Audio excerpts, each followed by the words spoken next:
am, yes. Can you hear me? Yes, loud and clear. Perfect. So yeah, my name is Josh Haislip. I work on the Skynet Robotic Telescope Network. I'm a software engineer, and also Reed Fu is here with me, and he was an undergrad working with us for 4 years, and then we were fortunate enough to have him sticking around as a grad student. So he's also a major contributor to what you'll see today. Um, We spent quite a while, probably, I think we're up to, Dan probably knows more than I would here, but probably up to 4 years maybe working on this, where we decided it was time to take everything we learned over decades and put it into a complete rewrite of our platform.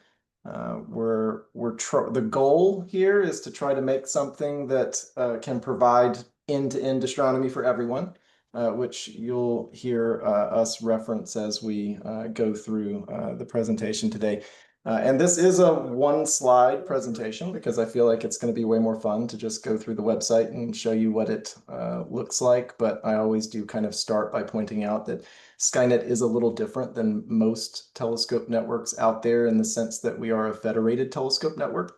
So what that means is we don't really own most of the telescopes that are on the network. Instead, we have other entities, other telescope owners come to us, and they say that, oh, is my screen not being shared? I I'm sharing yours apologize. now. Okay, No, we can got see it. your screen. Awesome. Okay. So Skynet is a federated telescope network. We have telescope owners coming to us. We don't own the telescopes. They want to put the telescopes on, but that means that we have to still provide them some level of control over their system. And a lot of times they're going to, of course, want to maintain their own user community, control the time, and decide who in their community can access their own telescopes. But part of the beauty of putting their telescope on the network is that we also provide them a way to connect to other telescope owners. So we kind of have a network of networks, and we have found a way to support different telescope owners and so that they can exchange time and collaborate. So that's one of the big benefits to having a telescope on Skynet. But one of the downsides is that when you take this approach where you let telescope owners bring the telescopes to you, you are guaranteed to end up with very different telescopes. With very different hardware. And that's exactly what we have, and that poses a lot of challenges. You can't really get any more heterogeneous than what we have, where there's a 20-meter radio telescope operating right alongside a 0.4-meter optical telescope in Chile.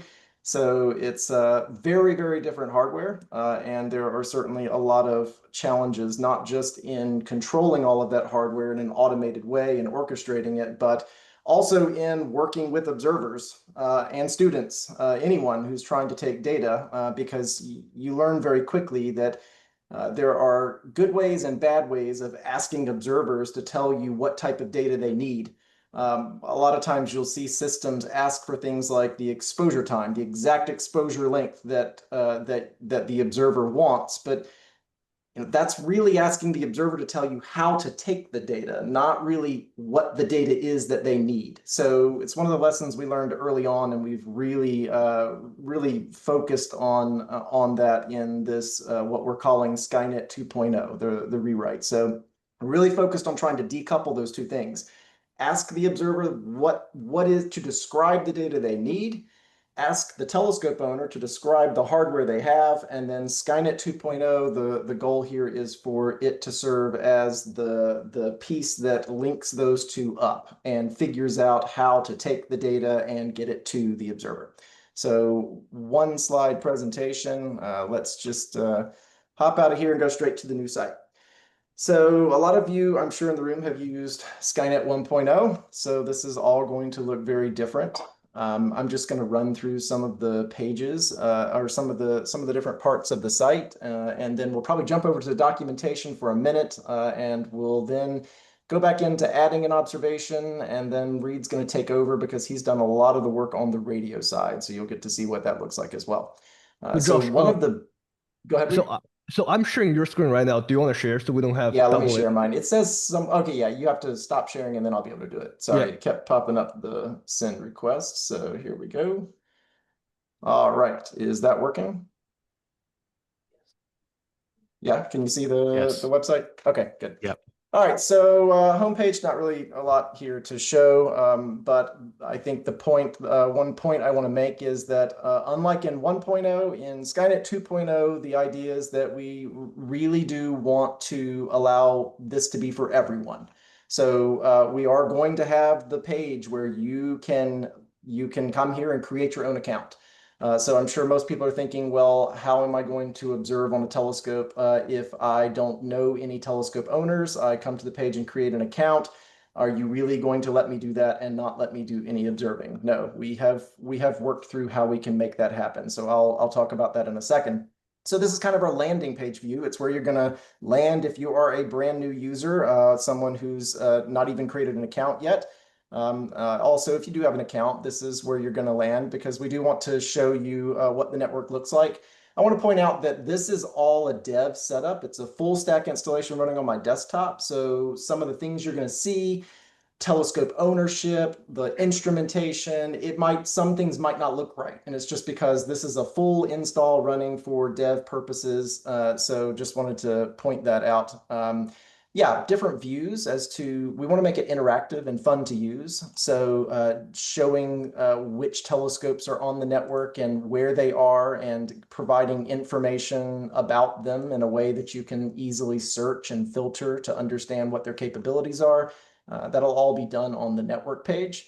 Skynet Live. I know we have a lot of educators, obviously, so I am going to spend just a minute working through this because this is a component that might not seem like a lot. But I spent just way too much time working on this. It was like a little coding addiction where I couldn't stop because it was just so much fun to keep adding features.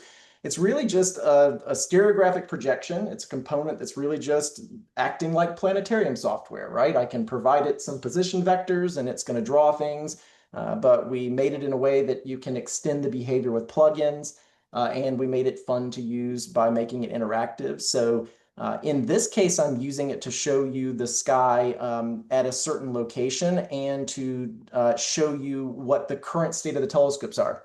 And so you can kind of see crosshairs here, the red ones, and you can click on the different sites. And of course, as we're using a real system, we'll have a lot more telescopes here to click through. But you can also click and drag, and it's very fun and easy to use and interactive in terms of being able to see where the telescopes are moving around and what they're doing. And when the system's running, you'll see the crosshairs moving all around. We did spend a lot of time making this very accurate. And so you can even see an example of that by let's just hide the ground for a second. So we're floating around in space and let's take a look at the moon and notice that you'll see the moon doing a little jump there. So that's the parallax, right? Just from us hopping from CTIO up to Moorhead. Like I said, I couldn't stop adding features. So, you get this looking the way it is. And I thought, well, I mean, satellites, why not, right? You got to add satellites. This is a little constraining because we're here on the Skynet Live page, which means I have to show you what everything looks like right now. And I think that this could be a really neat educational tool. So we're going to pull things out that we think could be useful in different contexts. And one of those would be the sky chart. And so now this is a view where there's a lot more options, right? Because I'm not showing you Skynet Live. I'm letting you use this as a tool where you're able to change your location. You're able to manipulate time as well as the different options for what's being displayed. So we've got the grids. We've got the constellations. We also have the satellites, which makes it really fun when you speed up time a little bit to see the satellites zooming around. And so we even I put in Earth's shadow, right? So not all satellites are reflecting light. And so there's Earth's shadow. We can kind of toggle that on and off. You can even, let's just hide the satellites for a second. And let's just double click and zoom in on the moon. And so you can speed time up. And of course, we probably should be tracking that. Otherwise, that's not going to be very helpful. So we'll turn on tracking and maybe we'll watch the moon as it moves. You can see the phases. We can, of course, zoom way out again and find the sun. And we can zoom in on that and we'll turn tracking back on and we'll speed things up a lot, and we should be able to see the planets and the moon zipping by. So there's a lot here, and I think it might be fun for, especially in an education setting where people are using the new site, to be able to come here and just write in the page, be able to do additional lessons and a lot of other really neat things. And this is just the beginning. We use this throughout the page, throughout the site. Different plugins allow us to utilize this for different things. But I could spend the rest of the time talking about this, but I think Reed would probably get a little upset that we run out of time and don't have any left for radio. So I'm gonna jump ahead here. About us page, exactly what you'd expect. The support page, also what you'd expect. We're still building this out. A lot of documentation still is left to be written. Very briefly, I'm going to jump into the docs because I do want to show you just one diagram. I don't know if you can read that on the screen, but the main thing is this is our observation model. And since, anyone who comes to the site's likely going to be creating observation requests. So it's kind of helpful to understand, what do we even define an observation as being? And we've decided to basically make an observation consist of two main parts. There's the target, right? That makes sense. And target has a position which comes in different flavors, whether that's the orbital position with orbital elements, the ephemeral where you're giving us the ephemeris, catalog position. We of course are going to have a lot of catalog objects that we know about in our own database, so you can point to those. And we will continue to update the coordinates and information behind the scenes, giving you the latest coordinates and the most accurate coordinates over time, especially when you have a long duration observation going on. And you can also do the fixed position, which of course is going to come in it has coordinates that come in your expected different flavors there. The neat part about 2.0 is the other thing that makes up an observation is what we're calling data requests. And so within a single observation, remember how I said we really try to decouple data requests from data acquisition? So here's where we're doing it. You're basically saying, hey, observer, what type of data do you really need? And if you're looking for optical imaging data, then you'd probably add an optical imaging request, and you would likely want to tell us what the target signal to noise ratio is. We do still allow exposure time, but this is a heterogeneous network. And if you tell me you want to take a 30-second exposure, that's going to mean a very different thing if that observation goes through a 1 meter in comparison to if it had gone through a 0.4 meter. And so instead, we're really switching to promoting this idea of, don't tell me an exposure time, tell me the target signal to noise ratio that you're looking for. And then with the target, you can provide a brightness model. Now, we have defaults. There are going to be defaults that are set, so you don't have to fully understand these things in order to get good data back. We will certainly have defaults there, but this parameterization will allow you to tell us the data you need and allow us to go out and figure out what the best exposure time would be on each of the instruments that are on the system to obtain it. You may have noticed here that the data request actually comes in different flavors too. So you could, in a single observation, say that you would like optical imaging data, but you also would like some radio tracking data and maybe also some radio mapping data. We, of course, are still there's a lot more to add. These are the 3 that we've implemented. But there's optical spectroscopy and who knows what other interesting data request types we're going to come up with. And Reed's going to show you what the radio looks like. So you'll hear what some of the properties are there. I am going to skip over infrastructure model, other than the fact that we do represent all devices that are commonly found in observatories. We represent those in the database, and there's a very good reason for doing that. And you'll not just for us to match the request up with the instrumentation, but you'll see what we can do with it in a second. Telescope access is just, we've spent a lot of time making sure that in this new model, we are really flexible in allowing telescope owners to control their access within their community, but also make it very easy to share that access with other telescope owners that are out on the network. I think that's gonna really promote the idea of groups coming together to form collaborations and do some really cool things. So we're really excited about that. All right, back to the cool stuff. So let's add an observation. At the top here, I've divided the page up into 4 main views. You've been looking at the dashboard, the landing page view, excuse me. This is where it's accessible to everyone.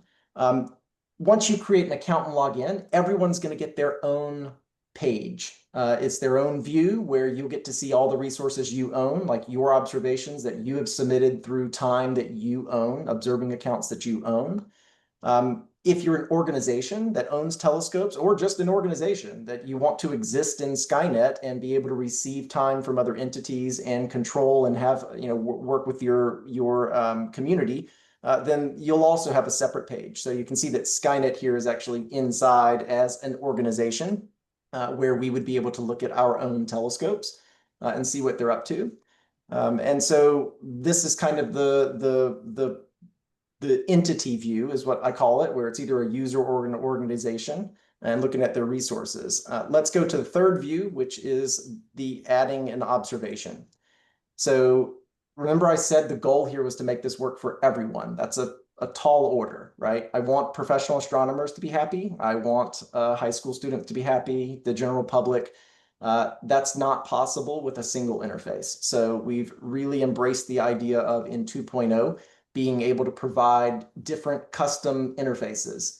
And this is just one example where you could take the approach of saying, I'm not going to give you the raw editor that makes that gives you the ability to change every single setting and control. Instead, if you don't feel comfortable with that, maybe there's a different way of doing it where you could simply be asked questions like, what are you interested in doing? And if someone's not familiar with astronomy and or they're interested, but they don't have a lot of background and don't know what's happening, it'll be a lot more approachable, right? To come to a page like this and say, well, I really just want a single image.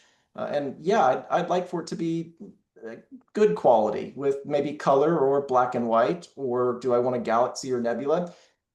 This will be you can see where I'm going with this, right? Like you can ask the right questions and make it so that pretty much anyone is going to be able to submit an observation request without needing to know all of the details that you would find in the advanced editor. For this demo, though, I'm going to jump right into the advanced editor, where you're able to first select the observing accounts, so one or more if you want. You choose the owner of the observation, whether that's you or an organization you're a part of, and then you'll see the observing accounts that you have access to through that owner.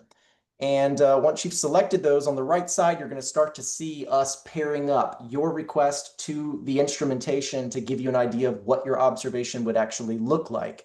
That is still a work in progress. That is an active area of development here that we're working on to pair those up and provide the right information. But I'm going to add an optical imaging request here. You can see that it pops up a window saying, okay, here's what you've got to tell me if you're gonna get some optical imaging data back. The filter is what you'd expect. Here's the signal to noise ratio for the purpose of demos, because a lot of times we're faking the observations. I do switch to time just so that we can make sure that this is consistent and don't get anything strange. We could add other requests here, but Reed's going to come back and show you what that looks like in a second. Here's that sky chart again being used as a way to help you find your target. Let's just select a target for the sake of time here instead of searching. You can, of course, change your location. We're currently looking at prompt 5. And then this is a page where you'll get your general configuration for the entire observation, iterations, the interval, whether you want to repeat it, limiting which instruments can take the data, constraints about the minimum elevation, sun elevation, and then you'll get to some settings that are for each of the different types of data requests. And so in this case, optical imaging is all we requested. So we can actually switch to the Aladdin view and take a look at the object that we're going to be looking at. We can enable field of view constraints. I know some of you have done work with mosaics, the moon mosaics. 2.0 handles that completely differently. There's no more dithering, because instead, in 2.0, you simply tell us what's the data that you're looking for. And so see here, I've actually enabled field of view constraints, which informs Skynet that we're looking for 15 by 15 arc-minute field of view. That's going to actually require a 2x2 mosaic. We can actually increase the tile overlap, and we can see what that's going to look like. Position angle. This is set up to look like it has an instrument rotator, but if it didn't, then you would actually see additional mosaic tiles appear. And over on the right, it's actually telling us that right now this isn't doable because it's exceeding the maximum number of tiles. So you can turn the tiling off if you want. But if you increase that now, we're good to go on prompt 5 and others. But it's going to take 4 times the credits, right? And 4 times the time, because we got to go to each of those. So let's just turn this off for this demo. And we'll jump forward and we'll submit that because I do want to spend just a minute. And this is something that might not be as relevant when you're the observer, but if you are a telescope owner, this is pretty critical stuff. This is our new control software. And so you have to remember that this window is actually running at the telescope's control computer. And so this is where the telescope owner can go to see what the current status is, to look at the tasks that might be worked on, to see where the telescope is currently pointing and the dome alignment. But remember I said that we keep a device model in the database for pretty much everything you see at the observatory. The reason for that is so that this software can actually stream back all of that telemetry and information to the website. So if you're a telescope owner, and even if you're an observer, you'll be able to come into a page like this and actually, using SkyChart, see exactly where the telescope is and what it's doing, along with things like IP cameras, which this is our Chilean IP camera. It is actually, there you go, it's zooming out now. So you can see Vicuña down there. But I do have this is a simulator telescope, so I'm kind of mixing two things here. Let's go back as an observer. Let's take a look at our observation. I do have this as a simulator telescope set up, but it is using a catalog to kind of pull in fake images. So here is our image that has come back. We have a built-in FITS viewer, which is using WebGL, making it very fast, allowing us to look at the raw pixel values and easily change. This is similar to what we have in Afterglow, but is going to be way better performance. We will backport this to Afterglow to make sure that Afterglow gets some of these neat new features as well. Last thing before I switch over to Read is that we have a pipeline. It is running, and you can see that this is, bias dark and flat, WCS, photometric calibration, ignore the numbers. This is just a catalog image. And on top of the pipeline, this last thing I want to show is what we're calling data tools, which I think is what's going to make this work for everyone. Let me jump to a different observation here. I think that maybe this one. Let's see if this was one that will work. Nope, that's not what I want. What about this one? Is that it? I might. Here we go. So here's an observation that had a lot of exposures. Take a look at the data tools and what we're going to do with them. So imagine putting in your observation, your data's coming back, and right here in the page, we will be able to say, hey, do you want to do anything with that data? Like right here, real time? What about time series photometry? Click on that. And right here in the page, you'll be able to load in your data that's coming in real time. You'll be able to identify sources you're interested in. You'll be able to look at the results. That's actually a fake variable star that I'm injecting into the catalog image after we pull it in for the simulator camera, just for testing purposes. But you can see how it'd be really neat to be all in one place and have access to all of these tools that can enable really neat things to happen with the data in real time.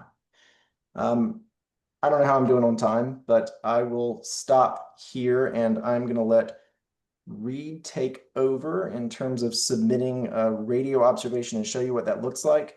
Actually, before I do, or while you connect Read, I'm going to go ahead and stop the optical telescope. And the beauty of running simulators is that we can just go from being a little telescope on a mountain in Chile to a 14-meter radio antenna.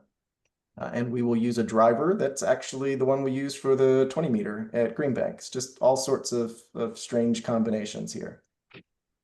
All right, Reed, you want to take over with adding an observation? Yeah, thank you, Josh. So how much time do I have? You've got about 10 minutes. Okay, thanks. So as Josh said, I'm gonna spend a minute on the decision of having two types of data requests for radio.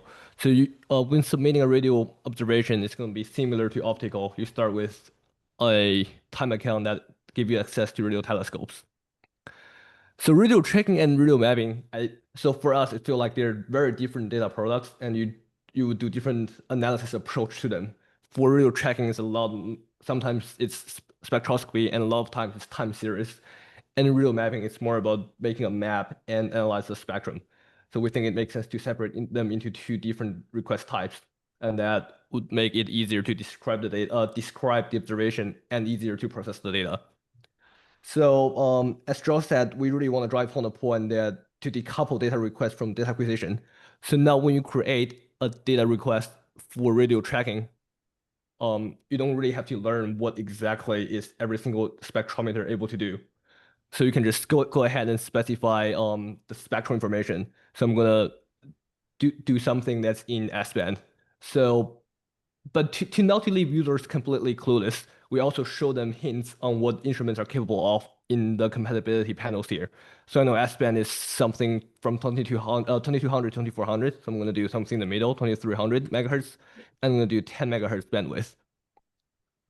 Once I put that in, that should limit my choices. So Skynet already told me that I can use C-band because it's out of range. Then you can specify your spectral resolution. So you can also leave them empty, then we'll just pick the least resource intensive mode to observe for you.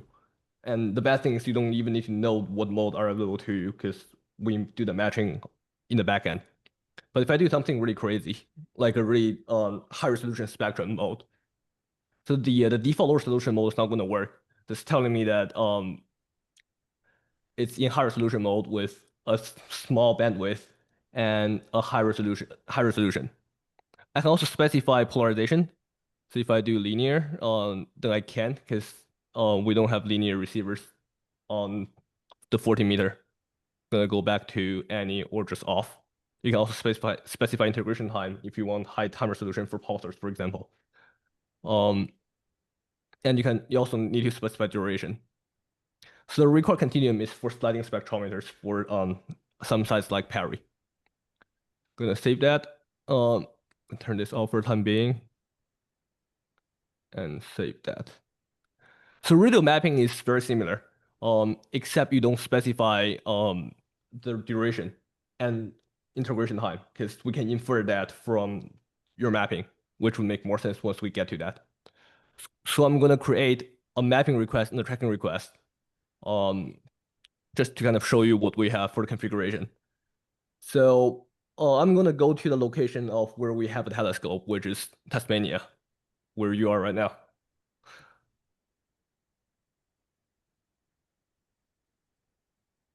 Let's pick a target. Okay. So this is going to be a little different from optical imaging because instead of field view, you're doing mapping, you're doing tracking. And when we do tracking, we're trying to visualize on and off. If you're doing on off, we're trying to visualize the path. So if I'm doing a 10 beam width off in one direction, 10 in the other direction, I can see how is that in sky in real time. And since it's different beam width for different instruments, because you have different receivers, we also show that. It's not showing. That is interesting. That never happens. Well, I guess it's a Only in demo. demos. Only in Something has to be demos. broken. Okay. See if I can get that to work. Oh.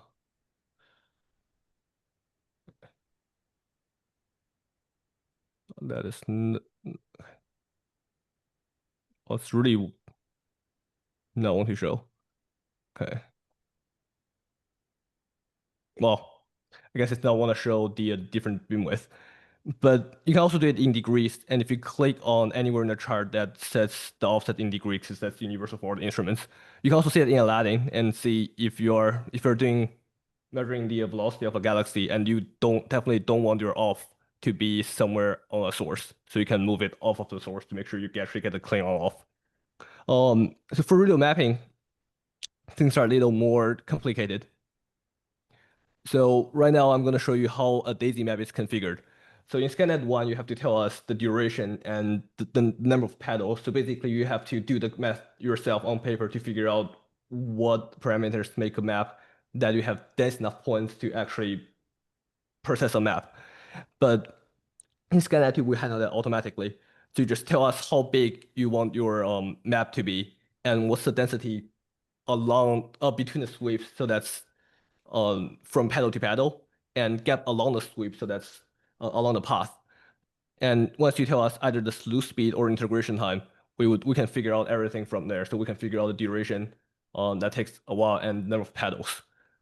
So we also visualize it in SkyChart. So if I click the diameter, you can just see the daisy growing and shrinking. And if I decrease the gap between them, so I would get a denser daisy map. Could also get a sparse daisy map if I want. And this one actually works for the different beam width sizes. So S-band would have a lot bigger map compared to the C-band. Can also switch to degrees, and then I have everything of the same size. So that's kind of an overview of how you submit an observation for radio, both tracking and mapping in Skynet 2. So to proceed with the demo and how it's gonna kind of work on the telescope side, I'm gonna go back here and recreate a data request for radio mapping. So I think that target should be good. Should be safe. Let's and do save it. the moon. Is the moon? I think the The moon moon's works. Let's up. do the Yeah, moon. let's do the moon. Yeah. Just configure And that daisy. Yeah. so gonna make it in degrees and make the map gap a little bigger. So we have and crank up the slew speed. So it takes less integration time. It's faster to complete.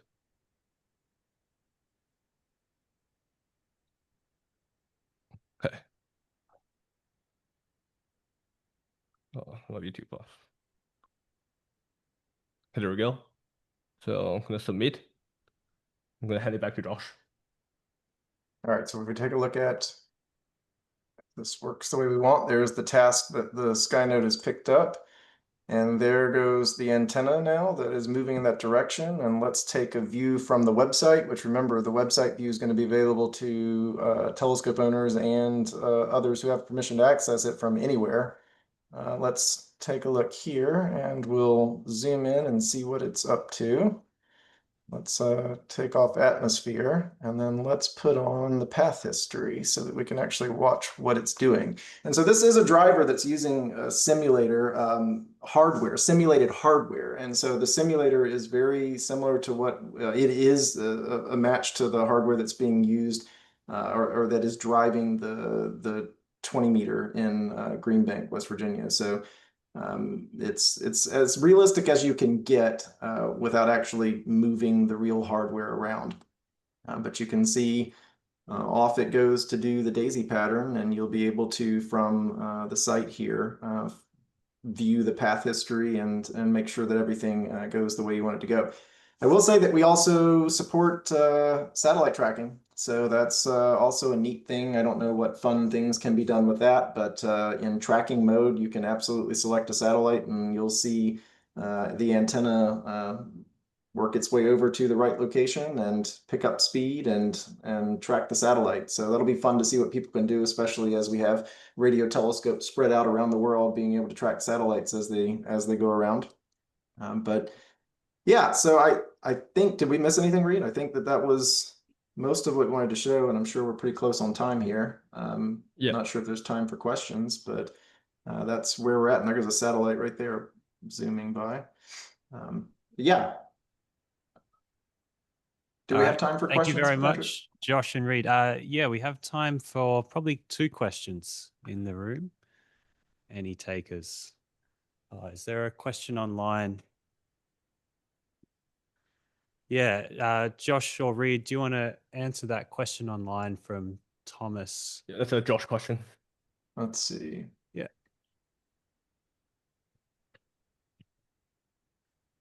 Yes, absolutely. So the question was, for those who didn't read it, can we handle non-standard equipment, non-ASCOM compliant? And the answer is yes. I wrote Skynode so that Skynode is basically just Python. And so the front end here is just a web interface with a little bit of glue sticking it to OS that is cross-platform compatible. So we're good on any OS, but behind the scenes it's Python, and we are really just creating driver interfaces that are as unopinionated as possible. They're like very simple interfaces that say, if you are a mount driver, you need to implement these few things. And one of those is start tracking, and here's the target. So it should be really easy to write Python drivers that will allow Skynet to work with a lot of different pieces of hardware. We had to do it that way because we're operating, as you just saw, a radio antenna with the same software that is going to be operating optical telescopes. So we definitely had to spend a lot of time working through what those driver interfaces would look like. Thank you. Any other questions in the room? No. All right. Let's thank Josh and Reed again for their talk. And if you do have other questions, you can reach them in Zoom, or you can talk to Dan or one of the other Skynet people around here.